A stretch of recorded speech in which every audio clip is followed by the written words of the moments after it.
From Kingston to the Castries, from Port of Spain to Nassau, connecting the Caribbean and its diaspora. This is KGN Caribbean News. Good evening, everyone. Welcome to KGN Caribbean News. I'm Carisha Graham. Here's what's making headlines in this week's Caribbean Crime Watch.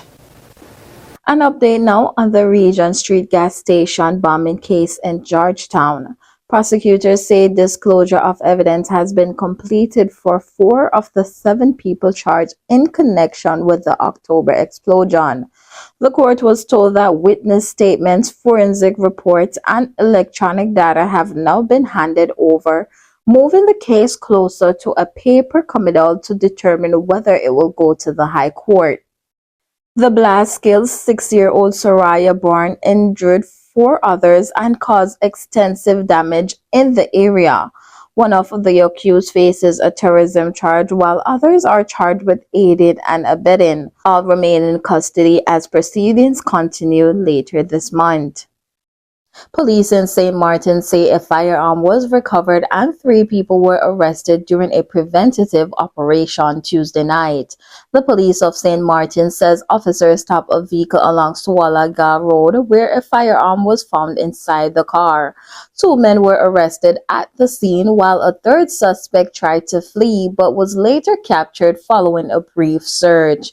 All 3 are now in custody as investigation continue. Police say preventative controls and joint operations will continue island-wide to maintain public safety. The Royal Bahamas Force is investigating multiple criminal incidents reported over the weekend. Police say 2 separate armed robberies were reported in New Providence, one at a business on Robinson Road Saturday night and another at a residence off East Street early Sunday morning. In both cases, victims were robbed of cash and personal belongings. Authorities are also investigating the theft of a black 2018 Nissan Sentra from Major Road. The Barbados Police Service is asking for the public's help in locating a man wanted for questioning in connection with serious criminal matters. Police are searching for Anthony Julian Bishop, whose last known address is Chapman Village in St. Thomas. He is described as about 5'7", slim-built, with a rectangular tattoo under his left eye and the letters MOB tattooed on his right wrist. Authorities say Bishop is encouraged to turn himself into the Criminal Investigations Department in Bridgetown, accompanied by an attorney. Police in St. Kitts and Nevis are responding to reports of a woman being drugged at bars and social events and later sexually assaulted. The Royal St. Christopher and Nevis Police Force says the matters are under active investigation by the Special Victims Unit. As the Christmas and Carnival season continues, police are urging members of the public, especially women, to take extra precautions when attending social gatherings, including monitoring drinks and staying with trusted friends. Authorities say anyone who feels unwell, disorientated, or believes their drink may have been tampered with should seek medical help immediately and contact police. Also in St. Kitts and Nevis, police say they have arrested and charged an individual following a video circulated on social media that contained threats of violence against the public. The Royal St. Christopher and Nevis Police Force says officers treated the matter as a priority, identified the person responsible, executed a search warrant, and laid a charge of incitement. Police are reminding the public that threats made online or in person are taken seriously and can result in criminal charges. Authorities also assured residents and visitors that investigations are ongoing and that public safety remains a top priority. The Royal St. Lucia Police Force says it plans to launch a gun amnesty early next year, ahead of stricter enforcement measures. Police say the 7-day amnesty expected in January will allow people to turn in illegal firearms and ammunition without fear of prosecution.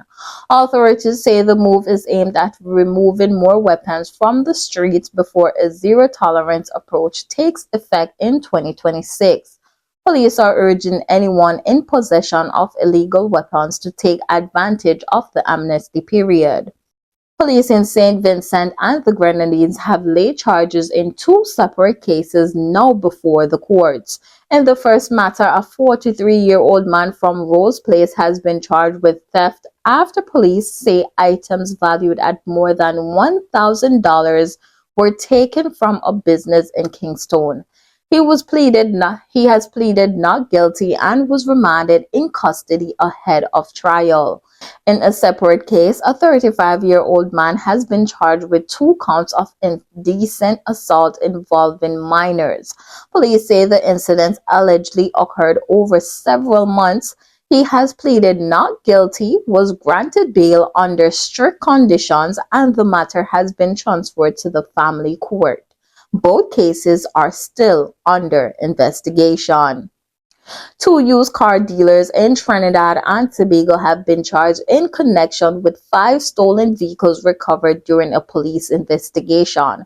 The Trinidad and Tobago Police Service says the vehicles, including Nissan Tidas and Hyundai Elantras, were seized between August and September and had all been previously reported stolen. Police charge a 52-year-old man with possession of a stolen vehicle, while a 27-year-old man now faces multiple counts, including larceny of a motor vehicle. Both men have been granted bail and the matter returns to court in January. Police in Guyana have arrested a man in connection with an ongoing murder investigation. The Guyana Police Force says the suspect was taken into custody during an operation in New Amsterdam, Barbados. During the arrest, officers recovered a firearm and several rounds of ammunition from a vehicle he was using. Police say the suspect is linked to a murder reported earlier this year and remains in custody as investigation continues. And today's newscast is powered by Luxury Glam on Slay. So if you want your makeup, your hair, brows, or lashes on point, whether you're stepping out bold, bridal ready, or straight up boss babe vibes, Little One, the owner of Luxury Glam on Slay, got you covered. Trust me, this is where the glam magic happens. Hit up the number on your screen to book your glow up or catch all the info on Instagram on your screen. An update now on a developing travel issue involving the Caribbean and the United States. Earlier this week, the U.S. announced new travel restrictions as part of a security review affecting several countries, including Antigua and Barbuda and Dominica. The announcement raised concerns across the region about whether Caribbean nationals would still be able to enter the United States. Antigua and Barbuda's ambassador to the U.S., Sir Ronald Sanders, has now confirmed there is no travel ban for Antiguans and Barbudans who already hold valid U.S. visas. He says existing visas will remain valid and will not be revoked. This applies to all visa categories, including B1, B2, J, and M visas. For the avoidance of any doubt, this includes tourists, business, student, and other valid United States issued visas. However, officials say new applications after December 31st will be subjected to updated security and biometric requirements, which are still being finalized with U.S. authorities. Meanwhile, Prime Minister Gaston Brown is responding to remarks made by Trinidad and Tobago Prime Minister Kamla Persad-Bessasa about CARICOM. The Trinidadian PM described CARICOM as an unreliable and dysfunctional partner to Trinidad. Brown pushed back, saying those claims do not match the facts, noting that Trinidad and Tobago earned more than $1.1 billion from trade with CARICOM in 2024 alone. He also pointed out that Trinidad and Tobago has consistently recorded the largest trade surplus within the regional bloc and remains one of its biggest beneficiaries. Brown says Antigua and Barbuda has not badmouthed the United States and continues to engage Washington diplomatically while remaining fully committed to CARICOM and regional unity. Health officials in Hanover are urging residents to remain vigilant as concerns over leptospirosis continue. Authorities say while reported cases appear to be declining, the illness remains a risk, especially after flooding and during cleanup efforts. Residents are being advised to wear protective gear when cleaning, properly store food, and avoid contact with contaminated water. Anyone experiencing symptoms such as fever, muscle pain, or vomiting is encouraged to seek medical attention as a precaution. This segment of KGN Caribbean News is sponsored by Bellam Natural Skincare, a real Jamaican brand born from the founder's own skin struggles. If you're tired of dark spots, dry patches, or uneven skin tone, these handmade soaps could be your new best friend. They've got some killer combos like kojic acid with vitamin C, turmeric and sea moss, honey and oats, all natural, all effective. Plus, they ship all across Jamaica, and here's the catch, they also ship internationally. So no matter where you are, you can get in on the glow. Order through the Instagram on your screen or WhatsApp the phone number, which is on your screen as well. Your skin, I go thank you. Take care of your skin, people.